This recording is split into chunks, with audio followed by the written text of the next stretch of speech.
This episode of the Long Run Podcast is sponsored by Skechers.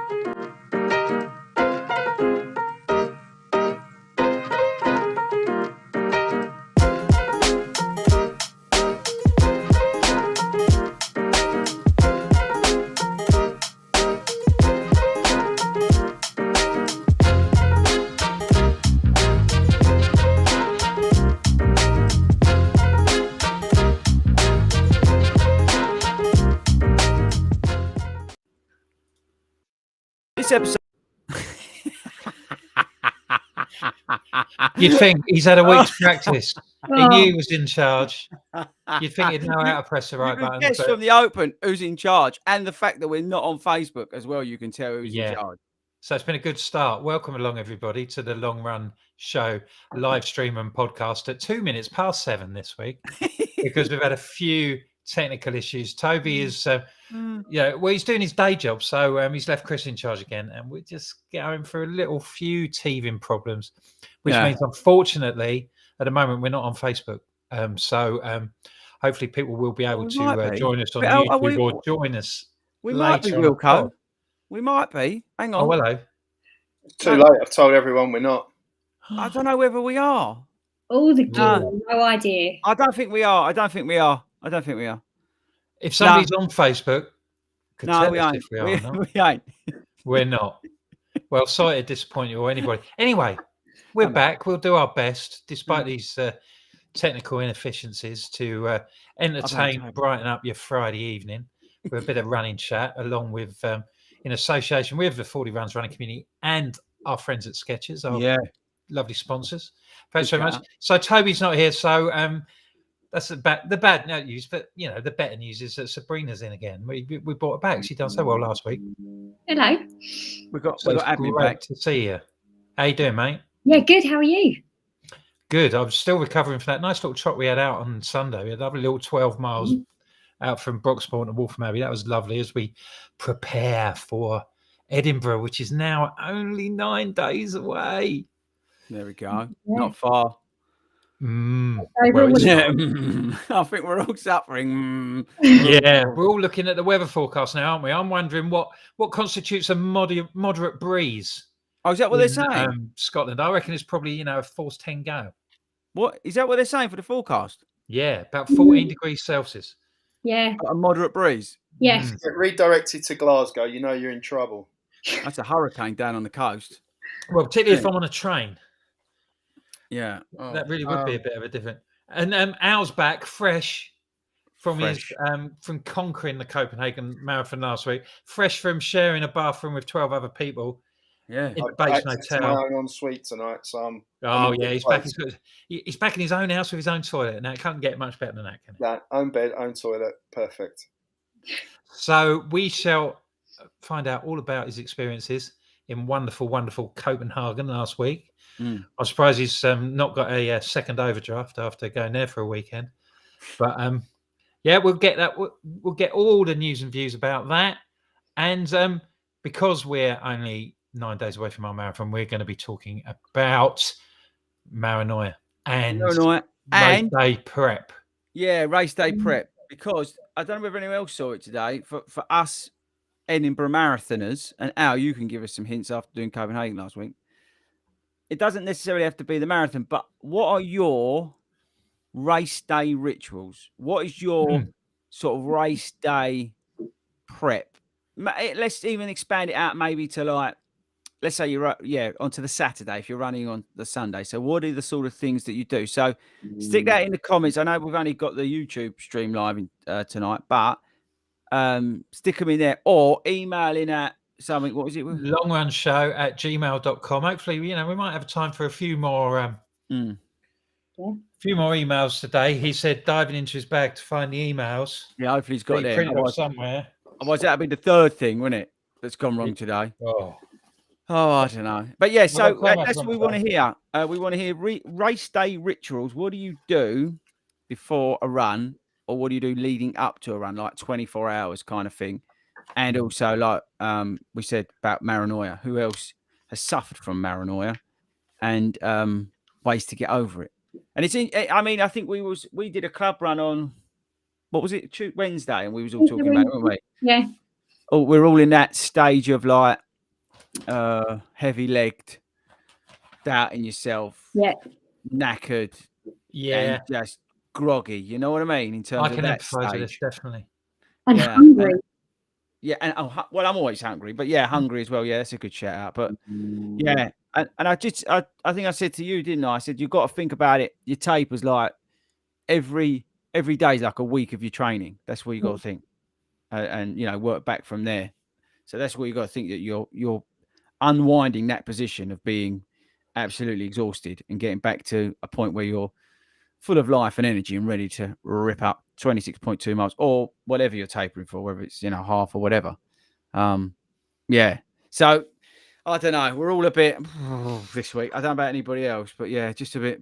Alan's the only one who's relaxed because he's already done the miles. Yeah, he's over. He's across the other side. Yeah. 2 in the bag. A few weeks off before I start thinking about.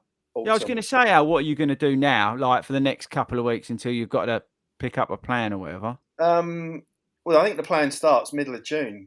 18 weeks for London, so it's actually not that far, not that much of a rest, but just got a few park runs, a bit more tourism, tick off a few more alphabet letters on the park run, South End half, and then it's back on it. So not a lot of time to rest. What letters are you missing? Q, W. No, I've got W, Z. So we're targeting The Hague. I think I've got 7 to do. J, H, D. Jersey Farm, mate. That's not far from us. Yeah, they're all listed out. We can't tell you anything about this, can we? How many hours do you sit there, sort of like poring over where you're going to go? And I have some good admin to help me. It's Carolyn. I just Carolyn does in the right direction.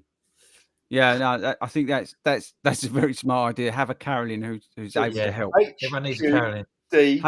Oh, here we go. D. D. Yeah, I haven't got a D. Apparently. D must be easy. There must be a D or something. Yeah, Dartford, but I just haven't got around to doing it. Okay. House, Y, and Z. So there you go. 7. What's the Y one out? Is there a couple? Yeovil, yeah. York. Yeah, probably. Yeah, York. Yeah, I suppose. What's planning that one? Yarmouth. No, it's Great Yarmouth. Oh, is it? And that's the hardest part. Great ideas. It's all on the beach. I think we're doing that 25th of June. So that's already. Yeah, isn't that the toughest one? Yeah. That is. That's the toughest. Then you've got the fastest, which is the one at. That's what Thingy was telling us about when he was on there, wasn't it? Was the one down the road from London, Victoria Docks. Yeah, that's supposedly the quickest one. But again, Thingy had all the information. Yeah, Penny shouted Daventry. You could go there, mate. That info. Daventry. Yeah, I'm sure a few of the Northampton Fordies have done that one. Oh, Wilco, shout out. Go on, do your. Yeah, I was just going to say, well done to everybody, all the Watford Fordies who did the race to the sea last weekend. Great pictures. They said to have a whale of a time. But I particularly like Petra's one, where she just teamed up with this girl that she didn't know. And I did the last 15 miles together or something. They went across the line holding hands. I mean, anybody who knows Petra just knows that that's just exactly if anybody said who would do this, who you knew, she would be top of the list. Yeah. Yeah, 100%. And admin's running with her on Sunday. Yeah. We're going for a nice fun run, Hackney half.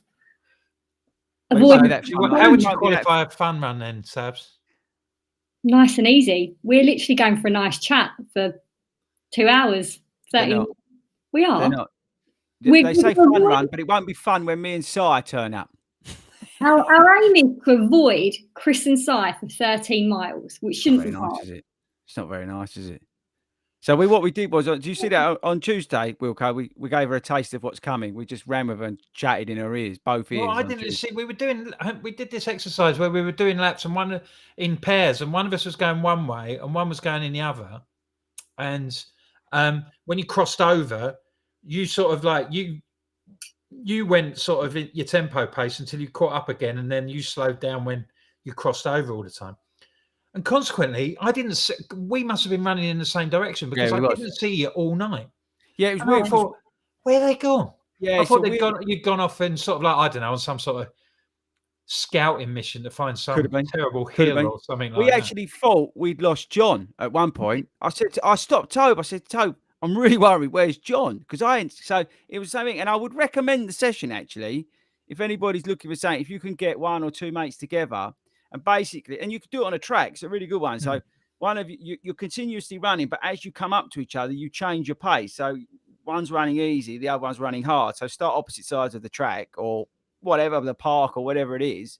And then you sort of continuously run round. But every time you get to that person, they then have to go off. We was doing it 3K paced and easy. So it's a good workout because you're moving all the time, but you're working hard as well. So it's a good workout to try. So he was in your ear, was he? Yeah, I was just. I set off thinking, oh, this is going to be lovely. I'm partnered with Paul Myvan, hero. We'll just have a great time. And then suddenly I can feel people coming towards me, like either side of me. I just have him and Si appear at my ears. And I was like, oh my God, this is going to be absolutely horrific. We added value. We added a lot of value. I was like, this is really unnerving when you can hear the footsteps of people. And they just decided for the next 20 minutes to stay by me. At one point, they went, what did they just sort of like stalk you then, or did they not say anything? Surely. Oh no, they just carried on talking at me. Yeah, we talked to her like she weren't there, just to annoy her. And at one point they went, oh, maybe we should just dip off down the river. And I was like, yeah, please do. Please leave me alone. I didn't take that one. It's good for her. We've got. I'm just putting them up on the screens. Evening, everybody. We've got some. Despite having like no Facebook Live or anything like that tonight, we've got a load of people watching on YouTube. So thanks very much for that. Big shout out to Super Chappy 92, Penny, Luke, Robert, Cam Man. So we've got some stuff coming through already. So thanks very much for you guys for hanging around tonight. If you've got any questions or contributions, doesn't even have to be about running. We don't really care anymore. Just stick them in there. Because we're winding down, and the last thing we really want to think about is running. Yeah, last thing we want to think about. I'm happy to talk about football. I'm happy to talk about finishing fourth above that little team from Woolwich. I'm happy to talk about anything other than running, really, because I'm so off running this week. Because it's hard, isn't it? This not running where you come down. It doesn't matter how many times I taper, I still feel like this is just. I just hate tapering. I think I put it in the group earlier in the week, just with a poo emoji, because I just hate it. Well, that's because you're such a Duracell bunny, isn't it? You know, you're just on that treadmill running the whole time, and then as soon as you have to stop, but it's not like you have to stop because like you don't want it to stop, like, but if you're injured or you've got to take a forced break, but because you're taking a break through your own sort of needing to do it, it's just really, really annoying and frustrating. I don't know. How are you with your taper out? What's with the Hanson? Is it that bad, or is it like what we do? Well, on a normal Hanson plan, you don't taper for more than about 10 days, and it only really changes by reducing the intensity of your runs. So I think week 17 of the 18-week plan is still 40 plus miles, but you've taken out some of the speed work. Obviously, this time round, COVID had a little bit of an effect and kind of had me tapering, including the park run did not finish 7 days before the marathon. So that kind of helps. We had someone asking now in the Camman UK was asking, what time did you get for your marathon? It's controversial because I ended up running 27.1 miles. Somehow. Yeah, that's what I said to you, didn't I? You'd done an ultra. That's what I messaged out. Was it on Strava? I said, well done on your ultra. So my official time for 27.1 miles was 4 hours 13. So yeah, that's the time, 4 hours 13. How'd you feel about that? Like everything, on the day, disappointed because I trained for a faster time. A week away, on reflection, taking into account bit of distance from the finish line, literally, and knowing that I hadn't had COVID bad. I had a heavy cold, in effect, but it must have had some effect. And it probably didn't help reading an article on the way out about how you could die if you run with COVID. So about kilometre 37. Was that in the magazine that you was reading about on the plane that if something damaged you, if you hit the water you're dead anyway? Is it one of those? Yeah, one of those. So so I did run out of steam, but again, 7 marathons in, you're still learning, and I will take a lot away from it. Definitely going back to Copenhagen. It's a great place to be. Next time I will think before I order that litre of lager for £13.57 or whatever it was.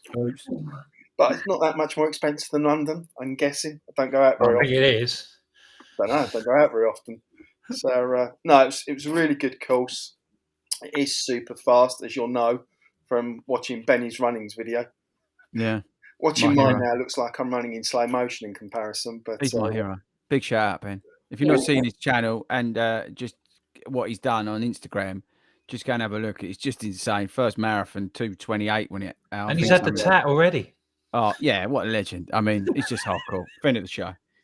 We are trying to get Ben back on, but as you can imagine, he's like a sort of brand wet dream at the moment in terms of everything he does, and good for him because we said, and hopefully you saw on the episode, he's just a nice guy. So everything he's getting is well deserved. So, but yeah, definitely check his stuff out. It's, and what about the sort of? I know this isn't the first time you've done a marathon overseas, but. Any sort of misgivings about that? There was no problems? Or? No, there's no misgivings. I think it's just one of those inevitable things. You try and get out there.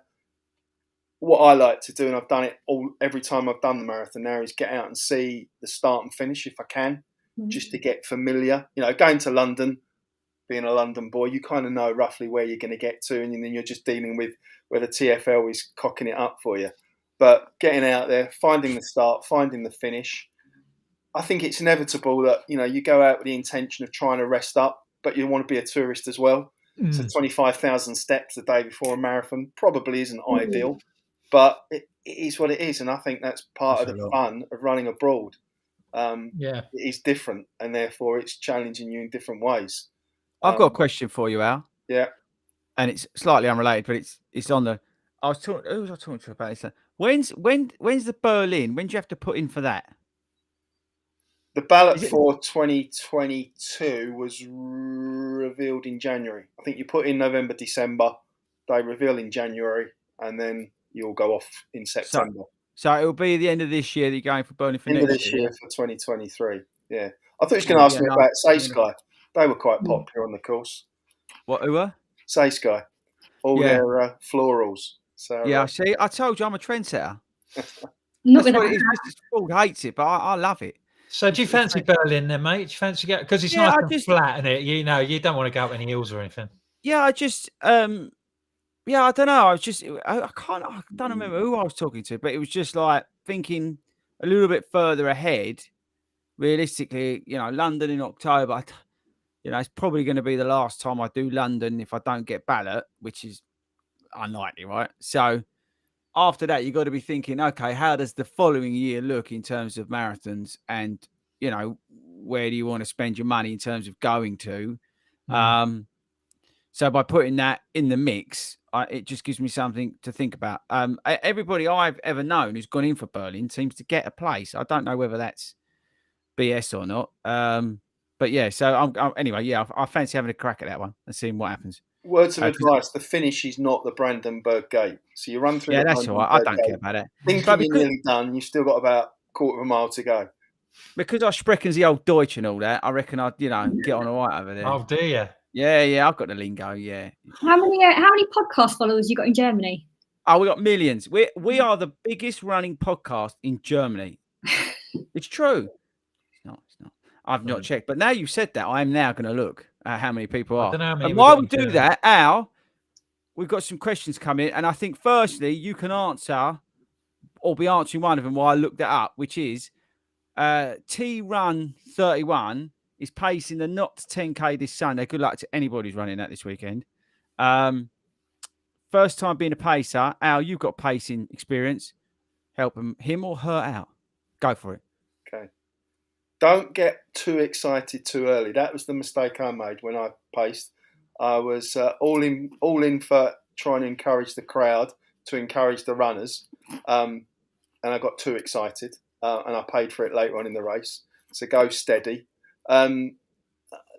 Different pacers, I think, have different tactics in terms of whether you should go out and bank some time. Clearly, that was a strategy I experienced at Copenhagen. The marathon team were pacing slightly ahead of time, but what shocked me is they all stopped for a toilet break at halfway, which I wasn't expecting. So it's like, okay, if we've got some time in the bank, I'll stop as well. Others just say, hit the pace and be as metronomic as you can. I think as a pacer, you've got a duty and a responsibility to be talking to people and encouraging them. I think I got asked for a hairband. Why they'd ask me if I had a spare hairband, I don't know. But it's just those things that runners, perhaps doing their first big race or pushing themselves to the limit, will forget things or be nervous and just ask staff questions or put requirements, because they'll look at you as saying, you know what you're doing. You must know what you're doing. You've got a flag stuck up your backside. Oh. So, but enjoy it. Bottom line is enjoy it. If you do it well and you do it right, it's a good experience. Absolutely. I hope that helps. Coming back to my friends in Germany, we're massive. I mean, like massive. 111 listeners. Huge. Which is like small compared to everywhere else. But anybody asks, we're massive. It's not on a Mongolian scale. No, we are bigger in Malta than we are in Germany. But that's no surprise, with our backing from the Maltese Tourist Board. Who is it? Right. Next question. Right. Al, are you ready? Yeah. Ticking over, different to junk miles, or the same. How many interval speed sessions should you be doing a week? 1 or 2? You go and then I'll go. Okay. Well, I'm going to answer the last bit first. Mm-hmm. In terms of speed sessions, I think it partly depends on what you're training for. In my training plan, when I'm running 6 times a week, I will do in effect 2 faster sessions. I'm not going to call them speed sessions because it's relative. My fast for someone else will be easy, but it will probably include shorter intervals. And when I say shorter intervals, when I'm marathon training, those intervals might be a mile, mile and a half, or a couple of K. And then there'll be a tempo run, which again will be faster than the majority of my runs. So out of those 6, I'd be doing 2. I think probably if you're doing 4 runs, 1 speed session is probably about right, because the speed sessions will take it out of you more than the long, slow runs. In terms of junk miles, again, I'm probably not the best person to ask because I run hunting. Yeah. So our plans are designed to go long consistently, but not to that extreme. But 80% of your runs are easy. Is that a junk mile? It will, different people have different views. I don't see it as junk miles when you're doing those, because I like to run. It's ticking over different to junk miles. Well, so that's a funny thing. Well, for interval, how many speed session intervals? Yeah, really, speed and interval sessions are slightly different, I would say. They tend to, because I look at it when people I'm coaching is whether it's a high effort, medium effort, or an easy or low effort. And you want to try and blend that through your week, depending on weekly mileage, what you're training for, what you're doing, background as a runner, where you are in your journey, that kind of stuff. But ideally, you're doing, like Al said, you're doing some form of medium effort, which is probably more sort of lactose tempo work. And then, your high stuff where if you're, zone 4, zone 5 in it, where it's that shorter stuff that's, really, really pushing you hard. And I mean hard. And like Al says, and then the other bits, you're looking after yourself. So you're able to do those medium and high efforts without being so exhausted that you can really commit and do them properly. It's ticking over different to junk miles. Ticking over should also have a plan to it, actually. If you are sort of between plans and you are, let's say, ticking over, then you should have a purpose to that, whether it's to speed up, whether it's to build some endurance into your runs, whether it's to build some pacing education into your runs, controlling your pace, controlling your heart rate, whatever you're looking to do. But you should have some form of mini goal within whatever you're doing. Don't get me wrong. I still would emphasize, taking a couple of weeks off and just doing whatever you fancy. So you're getting out of a plan. But if you're ticking over, try and give yourself some purpose. So there's no junk miles. You don't ever really want to be having junk miles. You should always have a purpose for a run if you're training or going to be training. Is my advice on that. I mean, you look like you're going to add something. No, I was thinking back actually to my training, because I'm pretty much still a newbie compared to you guys. And I think the difference in my training last time for a marathon and this time is every time I've run, there's been a purpose, pretty much. So whether that is making sure it's easy or doing the speed session and properly committing to it, or a tempo run, rather than just going out and running 5K 4 or 5 times a week or whatever it is, just to say that I've done the miles. And I feel, look, the proof will be in the pudding, let's see in a couple of weeks, but I feel stronger. I feel mentally better, mentally more prepared this time than last time. So I think you're right that just having a purpose to what you're doing is really important. Yeah. And you look at Toby. Toby, every run has been to some form of food outlet. He's, made sure he's run to Subway, he's run to KFC, he's run to McDonald's, and he's even run to Leon. So there's always a purpose to his runs. All right, it results in food, but he has had a purpose as well. He's not here to defend himself, so I don't really care anymore. Yeah, I think you have to treat I think you have to treat all the runs on an individual basis, don't you? And just try and get. It's good to know what you're trying to get out of a run before you lace up. Really, what am I going to do today? That said, not just how far am I going to go? How am I going to do it? What bits am I going to do perhaps quicker than each other? Or what hills am I going to take on? Things like that. So you can organise your runs. It definitely helps. That said, I would say to anybody who's just is running for their mental health, to because they want to lose weight, because they want to get out of the house, don't overthink it. If you're in that position, no such thing as junk miles. Every mile's a winner, right? Yeah. So like Pete from Thursday just said, "Oh yeah, I'll get out 3 times a week, do 5K." He's my hero. He's just going out just to get out and run for some form of fitness, some form of aerobic workout. He's going out running 3 times a week. Yeah, really, he's just doing what he can, and I think fair play to him. So that's the other side. I suppose it's different for us. We sit here and talking about because we're training for this, doing that, all that sort of stuff. But if you're, just out there running, you enjoy running for the purpose of, because it's something you just enjoy doing because, for your mental health, whatever that reason is, then there is the other side of the argument. So I would counter some of it. We've got another question from Joseph Kieran, just come through. Because we're not on Facebook because Toby mucks it all up. Currently training for the London Marathon. Struggling to regulate my pace. He says minute by per mile, but so basically his pace. Any advice? He's on the treadmill at the moment, amateur runner. I'm going to hand over to Al, but the first thing I would say, Joseph, is get off that treadmill, get out, because when you run the London Marathon, unless you're doing the virtual, you're not going to be on a treadmill. So you need to be on the tarmac and get used to doing that, because your bones and all your joints and everything, you need to be hitting the tarmac if you can. Appreciate life gets in the way, but that's the first thing I would say. So Al, hand over to you. Okay. Pick that up if you want to, mate. Yeah, sure. So Joseph, I'm going to make some assumptions from what I've read, because you're putting there about being an amateur runner, and we've still got plenty of time for London. So I can't do the mental maths, but there must be at least 20 weeks plus to London. I won't worry too much about it at this point in time. You've said in some of the comments that you've got your watch and everything else. I'd probably run to effort at this point in time while you're building your base and get used to how your body feels after a long run, after a fast run, after some intervals. And then when you can start to gauge how your body's reacting, then you can start to calibrate your runs with that pace. Because I think, again, I'm making an assumption this might be your first marathon.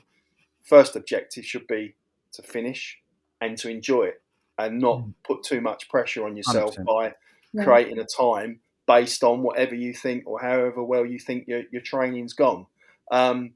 Certainly, with 18 to 20 weeks to go, halfway through that, depending on how your training's gone, then start to think about that time and how you need to translate into pace. And if you've had a good, solid, consistent training, I think you'll find it easier to regulate the pace because you'll be more in tune to how your body feels. Having said that, even those people that have got 100 marathons under their belt will go out some days, run and feel fantastic, do the same run. There'll be something not quite right. You might not have slept, might not have ate properly, might not have hydrated, and will feel completely different. So there's always going to be those variables that just, play into life, unfortunately. You're bang on now. Time to learn and to get that feel. Yeah, you're bang on. It's if it as you say, we're making assumptions here. So Joseph, stick some, let us know because we're hanging here a bit. But working on the assumption it's your first. But either way, you've still got a couple of weeks yet before a plan starts, and then. But I said it today. I think someone just use the next couple of weeks just to play about with your paces. As Al says, the biggest gauge is how you feel when you finish. In terms of your pacing, it's a good gauge in terms of your recovery. How you're feeling when you finish. So if you're like literally blowing out your rear end when you're curled over, means you've done a high effort. Have a look at that pace. Run along, have a chat to someone, ring someone up, and then see how you feel after that. That could be a start of what your easy pace is. That's a good way to gauge it. And then once you understand those levels of different paces, then you can start sort of weaving a picture together. Yeah, it's his first marathon. Thanks, mate. It is you're weaving a picture together of where you're at in terms of your paces and your goals. And then you can sort of base it from there. So like Al says, and I just mentioned, don't worry about it too much like now. Just at the moment, it's a bit of discovery. Try and find it, try and play with it, try and understand it. And then you can build your patterns and then you can build your strategies around it accordingly. We've got to give a couple of shout outs before we go. Thanks everybody, by the way, for all the questions, despite not being on Facebook because Toby mucked everything up because he was too busy eating this week. We're getting loads of stuff coming. So thanks very much, guys. Appreciate that. But we've got to give a couple of shout outs. Firstly, actually, I'm going to do a shout out. I'm going to give guys from Skechers a shout out for sponsoring the pod, as always. And two, if you're not seeing it, check out the video we dropped on the channel today, which is the new Skechers Go Run Razor XS2. I'm getting confused with the shoes. But yeah, Razor XS2, check that out. Daily trainer from Skechers. Check out the review from them today. So mad love to Skechers. And Wilco, you've got one shout out, was it? And then we've got a couple of part runs we want to give a mention to. Yeah, there's a shout out. Yeah, we got a nice message from Anthony Ferris who said that he did his first 10K while listening to the podcast this week. So well done, Anthony. That's a great effort, mate. And yeah, on the part run subject, Sam Lewis is doing our 100th at Oak Hill. Yeah. Tomorrow. Yeah. Watford FORDY stalwart. A bit of a Watford theme. I don't know. We can't carry on with this. But yeah, good luck to her. She did the ultra last week as well.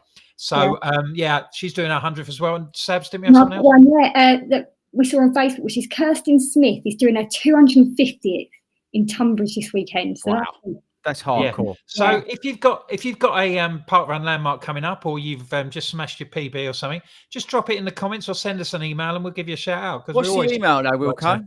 Biggest running podcast in Germany. longrunShow@gmail.com. Yeah, and if you give us plenty of warning, Wilco will come along because now he's moved. He's out my mobile. There you go. I just dropped you right in it. Well, yeah. Well, it's okay because if the football season ends, I might get a few Saturdays when I'm not at work. So yeah, there you go. So Wilco's prepared to travel around. Just email in, and Wilco come to your local park run. And yeah, there you go. So, yeah, I'll put the petrol in on expenses. Yeah, petrol's cheap at the moment. Or get Toby to drive in the milk float. It don't cost nothing. It's only easy electric, isn't it? But you can only go 50 for about 3 weeks. Yeah, that's true. Right. Shall we move on and talk about we did sort of like say at the start, we were going to talk about paranoia and race prep and things like that. So 34 minutes and 16 seconds in, I suppose we really ought to touch on these sort of subjects. Let's go race prep, I think, or race day rituals or something like that. I think one of them's married to the other, isn't it? Because race prep will sort of like allay a load of your fears. I mean, we all joke about, my legs ache, I think I've done my hamstring in and things like that all contribute to sort of paranoia. But a lot of the worries that people have could fall into the controlling the controllable ethos, don't it? Yeah. It is that. And it does, actually, you say that, it does overlap with race day prep, controlling what you can control, and like just getting the stuff together and doing your bits that you can do and sticking to your routine, and not diverting from what you've done. Nothing new on race day, classic like phrase or whatever you call it. Yeah, so it's like doing those bits and bobs. But yeah, as you say, when you get that paranoia, you start thinking, oh, maybe I should be doing this, or maybe I should start taking turmeric because I've heard loads about it and apparently it's going to make me feel awesome. Or start taking. Somebody recommended turmeric tea to me today. I don't know whether it's really good. Beetroot shots. Never done them before, but let's just load up. We might as well, because apparently it's a good thing to do. So it's like all that sort of stuff. You start thinking, oh yeah, maybe I should be having beetroot, or maybe I should be like doing lines of turmeric. It's all that kind of stuff. Black pepper. Black pepper helps the absorption on turmeric. So there you go. And you should be getting massive in magnesium. Like, so I got, as you say, you start think, because you've got time on your hands, because you ain't basically knackered from running all the time. You start reading stuff like just random things, like Al was reading about, what was it, Al?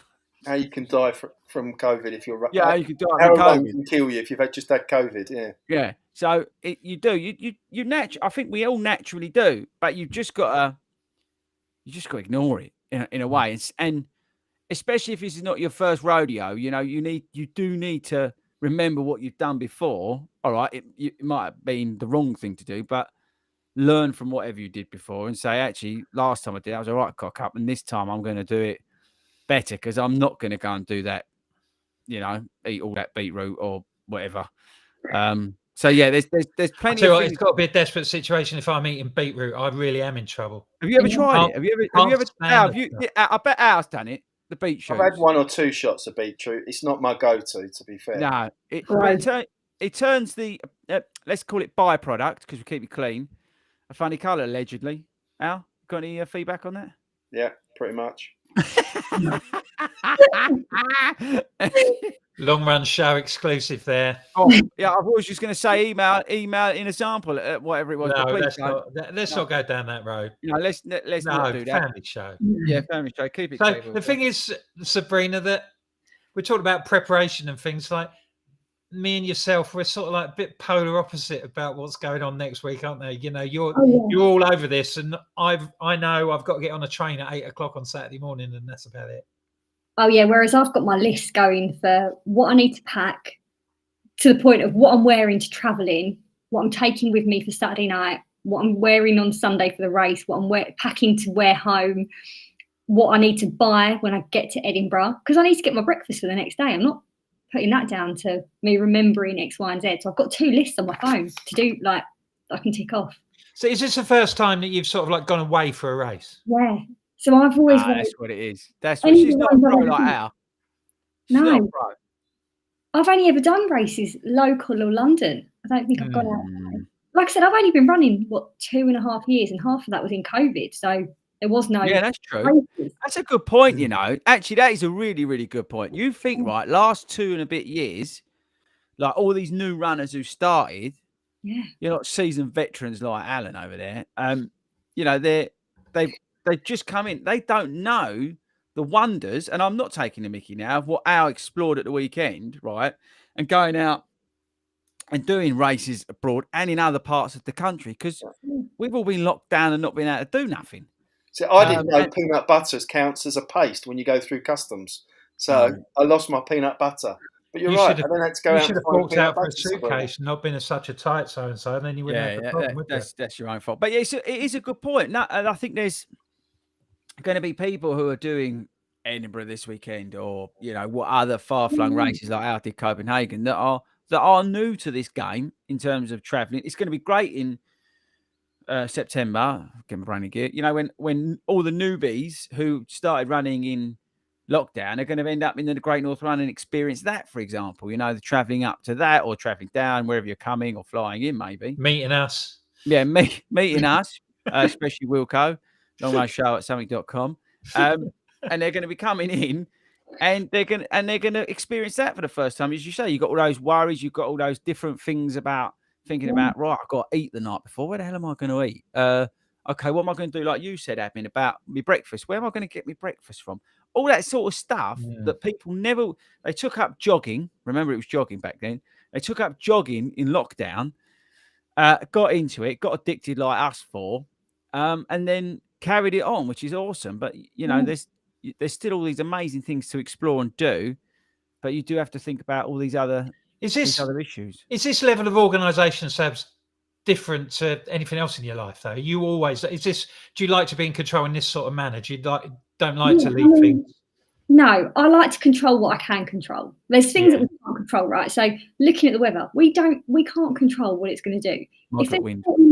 If there's 40 mile per hour winds like there was 2 years ago and 2019 or whatever, we can't do anything about it. If it's pouring rain, what can we do? Right? But I can control what I'm taking with me, what I'm going to eat the night before, what I'm going to have. What you're wearing back.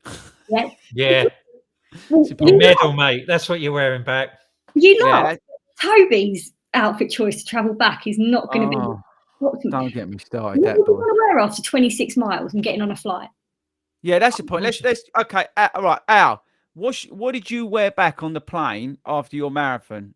My finisher's t-shirt and my medal, of course. But on the bottoms, was you commando? No.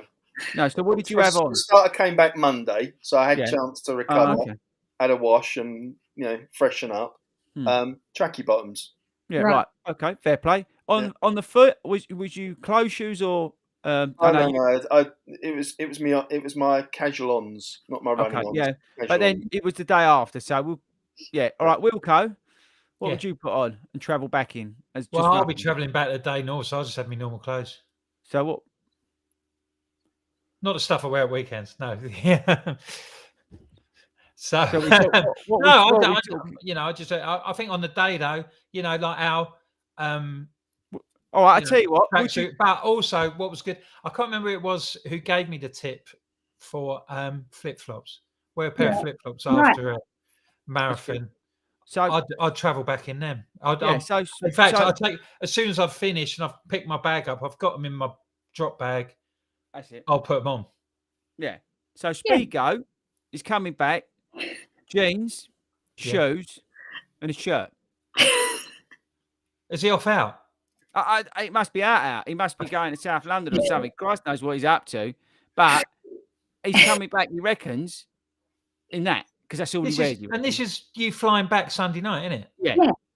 I mean, I don't know about you, but if you've ever flown, like, and I'm not taking the Mickeys, I don't know, but jeans aren't the most comfortable thing to wear on a plane, let alone shoes and a shirt. I mean, the boy's just crazy. Oh, maybe he's after an upgrade. What, on EasyJet? On EasyJet. We never know. Might get a drink or something. Free sandwich. Yeah, might get free Kit Kat. Yeah, free Kit Kat. But it defies logic. So yeah. Anyway, going back to what we were talking about, I think it does help to be organised. In fairness to admin, right? It does help to be organised. I think it does take the stress out of, and even not just for going far-flung places, being organised for doing your races can help, because if you're like turning up and you ain't got anything in place and you're rushing around in the morning, it just adds stress. So it's always that good thing of getting your stuff out a couple of days before, not the night before. Get it out a couple of days before, especially if it's like a bigger event like we're doing Hackney on Sunday, which is a large scale event. I think I read from them they've got 60,000 people attending the festival this weekend, right, over the 2 days. So it's a big scale event. So you want to make sure you've got all your gear out and what you're doing and where you're going. Like Helen was posting earlier on the group about the meetup. She couldn't find the event thing. So, it's all those little things, like where to meet. So it's all those little things, knowing where you're going, what you're doing. Like I said, when he got there, all right, it took him 50,000 steps, but he went and found the start and finish. And that's a good idea, because it just reduces that anxiety and all those. We got we had an email from Paul Marcus about this, about the marathon. Thanks, Paul. Thanks for joining, mate. And he said that he's doing London this year. And he said one worry I had was getting to the start line on time. and was worried about trains and tube strikes and engineering works and stuff like that, particularly because a lot of these races are on Sundays, and that's the sort of times when a lot of, the worldly wise out there decide to do these sort of things. He said, I found a solution where a local running club had arranged a coach for entrants and families to go to sort of thing. So he was saying that it's cheaper than the train. It dropped you at the start. So my tip is to reach out to local clubs to help you get there. Brilliant idea. Sometimes that's a great idea. So thanks for that before. Thanks, Paul, for passing that on, mate. Yeah, I've seen that before. Running clubs doing that. It's definitely worth checking out. Depends what sort of running club they are. Some are like, no, you're not allowed to join because like you're not wearing the right top or you haven't like run around the track in 30 seconds. But most are more than welcoming and want you to come on board and be part of the day. And I think the guys from Southend actually are coming up to Hackney on Sunday on some form of on a fun bus. Yeah, the fun bus, which always looks like chaos. It's like ours when they all go and do your Welsh thing. That looks like complete Welsh International Park Run. Yeah. Oh, yeah. How's that going? Bus is full. Wow. Bus is full. Bus is full. That's amazing. It's better than that. Epic. We've got a full bus and we've got about 20 people making their own way. So watch out, we're hoping to top 70 on the day. Oh, that's incredible. Well done, you guys, for organising that. That's amazing. That's going to be an epic day. I'm going to be sitting here in Menorca just waiting to hear the noise from over, because you'll probably be able to hear you from Menorca, the amount of noise you're going to make in Wales. It's going to be awesome. We've got some random questions coming in from people on. Someone just said Edinburgh transport is a nightmare. Yeah, we've heard about that. I'm still going to get a bus ticket just in case. Yeah, where was that? There was a question about, I'm not looking at the shoe ones, we're coming from JBS. Oh, yeah, he said a question from friend of the show, JBS. I clicked on it earlier by accident, but now I'm doing it deliberately now. Picked up an injury due to a muscle imbalance. Oh, no. Al, you'll know what that is. I ain't got a clue. 13 miles on Monday was okay. Sports massage on Sunday. Another question I've got to follow up with this to you lot. Should I run Edinburgh easy or just go for it? Don't do any more damage is my advice. See how you feel and then go from there. I would get, there's no point. You've got to think of a longer term plan. See how you get on. It's only, what is it, May, isn't it? So you've got the rest of the year. Is it worth it? Probably not. So my advice was run easy. If you feel okay, push a little bit, but just think about. Come and have a good time. Yeah, just if you've had injury, and all seriousness, we was trying to give Tobe a bit of a pep talk because he did turn up on Tuesday. We was like, "Who's that?" But I did, didn't I, Abin? I gave him a bit of a hard time because I said to him, "You got to be smart." If he's not been listening to the podcast and that, he picked up an injury about 3 or 4 weeks ago. And it was his calf. He went and saw the physio. They told him he was lazy, and he thought that was his calf. It was actually him being lazy. But he had this calf strain, I would call it, probably more than anything else. And he's really had to limit his miles. So I said to him, "You've got to, like you, JBS, to a degree." I said, "You've got to reassess your goals. You've got to think to yourself, is this race really sensible to go after? No. Have you got the rest of the year to get yourself back fit, get back going?" He's busy at work because, as I say, he's not here, right? So you need to reassess your goals. He was looking to go 3:15 in Edinburgh, right, which was totally doable.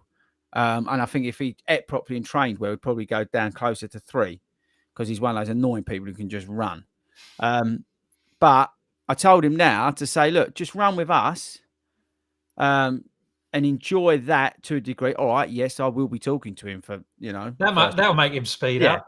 But and then if you feel okay, halfway step on it a little bit and just, get there before us so you can go and get my bag from Bag Drop. What? But no, just get through the finish and see how you feel and then reassess and start again because it's just not worth it. And it is true. You've got to be able to reassess your goals, even on race day. I think, Al, you said it before, gold, silver, bronze, and all that sort of stuff. You've got to reassess your goals. Unfortunately, with running, you pick up injuries. All right, that was his own fault, but and life gets in the way, right? So, JBS, don't chase it just for the sake of chasing. Toby, don't chase it just for the sake of chasing it. There's, you've got other races, you've got other events. What I don't want to do is see either of you, using St John's ambulance time up just because you're trying to be a hero. So, you know, be sensible is my advice on that one. We've got some more questions coming in. Enjoy the atmosphere, JBS. People are giving you some worldly advice here, which I think is too right as well. We've had some shoe questions. Shall we just knock them? There's 2 there. Shall I just whack them out quickly? Mate. Just quickly. Random question. If money was no issue, Gel Nimbus 24, Puma Velocity Nitro 2. I'd go for Puma Velocity Nitro 2. Even though the Nimbus 24 is a good shoe, much better than it was before. The Puma's good, but I've got a new shoe that's better than both of them, but I'm not allowed to talk about it. Hashtag still under restriction. When will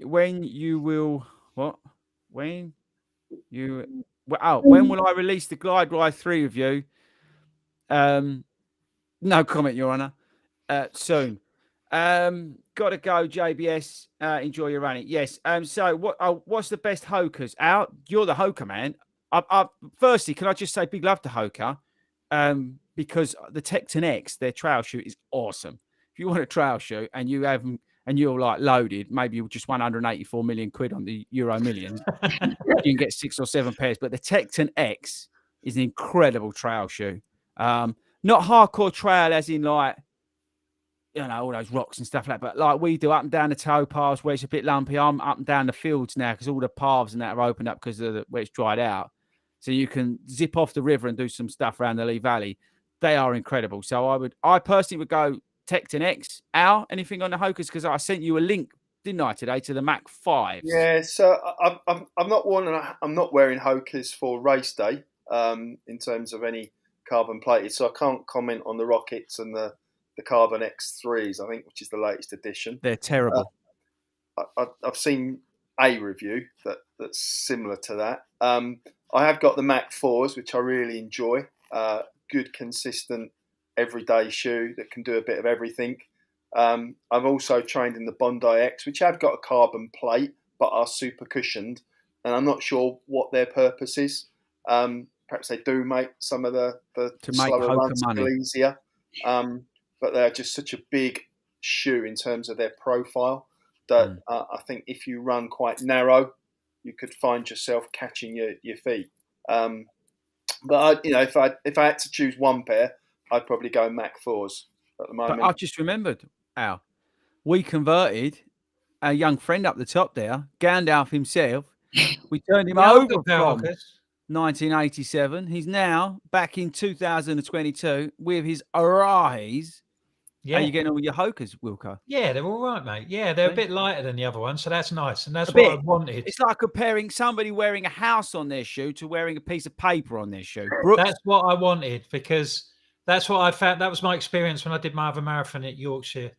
That towards the end, they got really heavy. So I wanted something that still had a bit of stability that I was going to be comfortable in, but a bit lighter. And I think that they tick the box. One thing I would want as a layman on sort of trainer issues and not an expert, how can it be that the same company produces a shoe that you think's absolutely brilliant, absolutely wonderful, and another one that you think's absolute rubbish? There must be isn't there some sort of medium? Do you see what I mean? Well, you were saying that there was one Hoka that you said you didn't like, and there was one, and that you thought, oh no, they're rubbish. I don't like them at all. And then you were talking about the trail shoes and said they were brilliant. You would think there's themes that run throughout the shoes. Yeah, I'm guessing.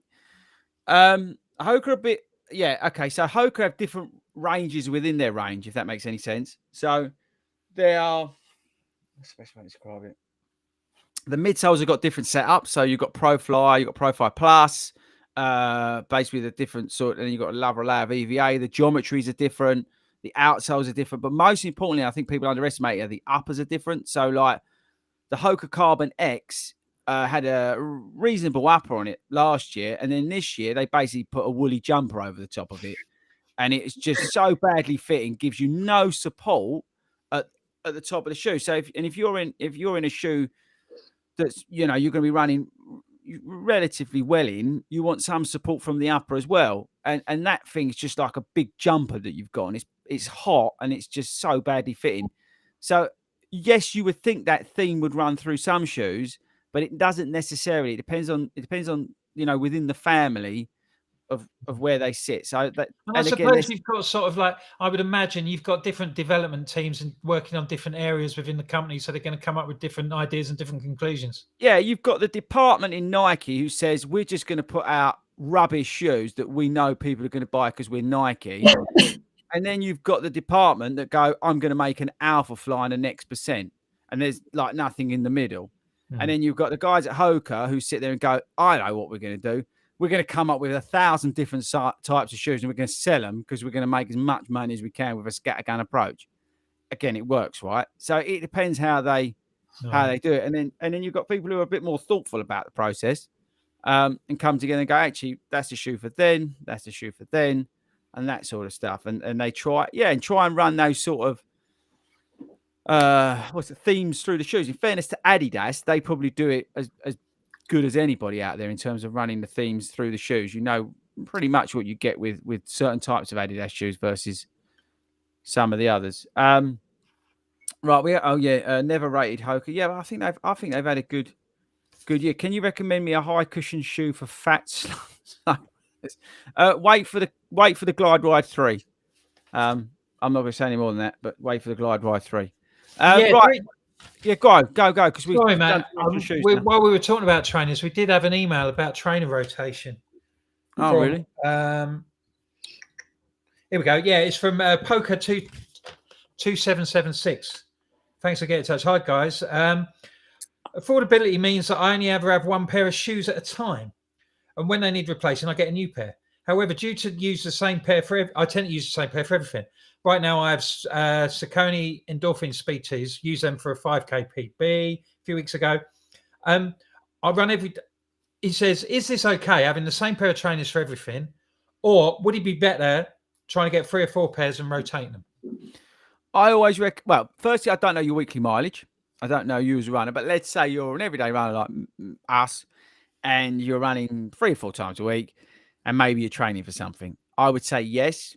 Ideally, you have a shoe that sort of counteracts the other one. So maybe you've got like a daily trainer, and then you've got like, I don't know, a speed shoe, and you use your daily trainer that goes out to your longer miles because that's what you want to do with a daily trainer. You want something that's versatile.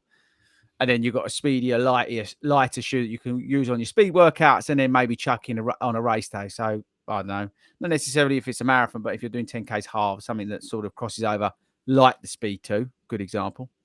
So that's probably where I would recommend. It's always good if you can, because, you know, you are hitting the shoe, you're decompressing it, that kind of stuff. You want it to come back to life before you use it again. So if you're hitting it all the time, you're not getting the maximum amount of it. But that said, I appreciate that, you know, as you rightly said, and got cash to throw around. And shoes, you think of how they developed, even just over the last 3 years in terms of durability and what they can and can't do compared to what, you know, we used to have to put up with. For example, Brooks, they're still very much doing the same thing. But if you look at, you know, even something from Asics with like the Nova Blast, that's, you know, really crossed over in terms of being able to offer all of that. So if you could just like get one pair of shoes, then that probably could do most of the stuff that you'd want it to do. So, but yeah, I would recommend a couple of shoes. If you're not a shoe geek like me and Al. Al, anything to add? Would you? Yeah, a couple of things. I tend to agree with you. If you can afford it, and I appreciate times are hard, having different shoes for different purposes. But even then, even if you're kind of sticking to a similar type of shoe that can do many things, just having different brands, the subtle changes in design will mean it is working your kind of lower foot muscles in a slightly different way, and that should help strengthen overall. So you might have stability shoes and you stick to stability shoes, but just 2 different, slightly different designs will just subtly kind of work your ankles and your calves slightly differently, and that should benefit. The other thing I'd say is don't wait until they are at the end of their life. If you can, bring them in a couple of 100 miles before your current pair is gonna fail, so that you can slowly transition. Because what about if you've got the same model and you buy sort of 2 sets, and if you find something you like, and you sort of like run 2 sets concurrently? What do you think about that? Well, again, I'd probably wear one for a couple of 100 miles, and then when they're starting to lose some of their cushioning, slowly bring in the second, rather than just swapping like Monday and Wednesday, Friday and Sunday. I'd just get confused. So you could label one thing I did do when I was doing that a couple of years back, I was actually just tagging on my shoe when I started to wear them. And I know that's because you always buy white ones, Al. If you buy different colours, it wouldn't happen. Oh, right. Oh, okay. You could buy a different colour for every day, but you're colourblind, so that'd screw you up, wouldn't it? That don't help either. There is a good point out of this, actually. I've just thought of something, because I'm a genius. And this is probably why we're so highly ranked in terms of podcasts in Germany, because we come up with this value add. If you've got London, you're about to start on June the 13th, whatever, then it's probably worth, have you thought about your shoes? And I know this is a London running marathon focused theme, but in all seriousness, it's a good point, a couple of weeks out from that training block, to have a look at your shoes, look at the bottom of them and go, they're a bit knackered, or the uppers had it, or if you can, and again, I totally appreciate the cost of living right now, and shoe companies, by the way, you can all jog on the amount of money you're putting up on all these prices. For example, A6, 165 quid for a pair of shoes. See you later. But it is worth having a look if you can afford it. Like, for example, today, Reebok, flash sale, 30% off everything. Couple of great shoes on there. You could pick up the Energy Float Ride 4 today. Great daily train, especially if you're on a treadmill like you, whoever it was earlier. I think they were like 50 quid or under 50 quid. And that's a very versatile shoe, can do everything. So my point is start hunting around now, starting to think about your shoes, because, you know, we talk about it a lot, obviously, on 40 Runs because of all the videos and stuff we do. But it is an integral part. You need to have something that works for you on your feet. So start thinking about it now. Maybe you have got that pair of Asics or Hokas or, you know, Dunlops that are sitting there, and you need to have a look on the bottom of them. And you might be surprised that they probably had more miles to them than you probably can remember. Just whatever you do, don't go to your shop and say, oh yeah, I'll have those Brooks, because there are other brands out there. Wilco, who's it? Those days are gone, mate. Oh, I know. Sabrina, what about you? You know, rotation and stuff. Yeah, I've got a couple of pairs, but I also appreciate that I'm really privileged to be able to do that. So to that guy's point around affordability, but I definitely found that having even just one for my longer runs and one for kind of the shorter everyday has definitely helped. And I have got a pair of Alpha Flies, which I did landmarks in, which are, I mean, brilliant. So, yeah. And you're going to wear them next week? You were talking about it. Let's see. I'm still deciding. TVC this weekend. Well, you need something. You've done all your organising. You've got to have something to worry about, haven't you? You know, it's the first thing I would think of. What shoes am I wearing? Wouldn't you, Al? I'm not being funny, Al. Wouldn't you think, what shoes am I wearing and what outfit do I need to match that, right?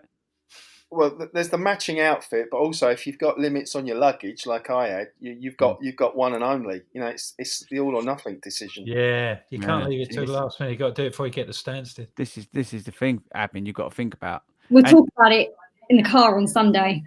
Oh, please don't. That early in the morning, I'm not talking to no one. I'm not talking to anybody until I see everybody from the South End crew and people who go to the meetup. I'm not talking to anyone until then. I might even wear headphones. We've done 63 minutes. On what? Not a lot. No. And really, I'll be honest, I apologise to all our listeners in the fatherland, because we haven't really added much value to them really tonight. It wasn't their good, was it? See what I did there? I'll be fair. Got the lingo down. Oh, yeah, he's got it absolutely sorted. So you're off to Hackney then on Sunday. I'm on media duty on Saturday, Sunday, whatever day it is. Yeah, we're out there clocking about and filming. So say hello if you're there. You won't miss me. We've got a new top coming out on Sunday. You'd probably see me, Al, from wherever you are in it. So yeah, watch out for that one. But yeah, we're looking forward to that. The only problem is we've got to get up bleeding early, because I've got to get to the media bit early. I'm not complaining by doing the media bit, but it's just, I mean, I have to get up early, which I always regret, but it is what it is. And Al, there's a big posse going. Is it Woking Park Run tomorrow? Yeah, we're going to see some of the Surrey Fordies down in Woking on Saturday. And then Sunday, I'm washing and ironing because I'm going away with the kids next week. So I've got to do some. I'll tell Nick. I'll tell Nick you can drop some of my stuff off. No, where don't you off to, Al? Where am I off to? Yeah. I'm on a serious point. My son's finishing at Exeter University, so we're going down, spending a few days, and helping to start relocating back at the end of year 2. So it's with a purpose. Exeter Park Run, doesn't that count as an X? Yeah, Exeter Park Run. No, I should do, shouldn't it? No, I'm going Monday to Friday, so I'm not actually there for a park run. Oh. That's unusual. You usually try and fit a run in. I would fit possibly 1 or 2 in, yeah. So it's all happening. What are you doing? Do about 8 miles Sunday, I think. I might do a park run tomorrow if work permits. Which one? So, thanks ever so much for joining us again. Sorry about the problems with Facebook. But then if I apologise to the people who are on Facebook, they can't hear me anyway. So there's not much point. Email in complaints at, what is it? longrunshow@gmail.com. Yes. Just entitle it, FORDY technical issues. Yeah. And then we'll be able to put them in the relevant basket. But if you want to send us anything else about any emails about anything running related or even not running related. No, we don't care anymore. Drop us a line because, that's about 4 we've read out in the last couple of weeks. We're doing well. So it's almost like someone's taken over the emails, isn't it? I know. It's shocking, isn't it? I'm saying nothing. Yeah, go on. Wrap us up. Please remember that you can catch us. If you're don't do it live, you can catch us on your usual podcast providers on Amazon and Apple and Spotify and all those sort of people. And that will be available to download not long after we finished here. So you can take that on your long run over the weekend. Good luck to everybody doing the Hackney Half. Love to everybody down there. Love to everybody going to Woking. Everybody who's got races coming up. Do your best. Don't panic. Don't worry about stuff. It'll all be fine. And we will see you next week on the long run, 7 o'clock, hopefully on Facebook as well. Technical department might have been set. I was going to say maybe we'll go. But so thanks very much. We're now going to see if we can press the button and run the credits. Yeah, so we'll see you next week. I think it's this one. It's not that one.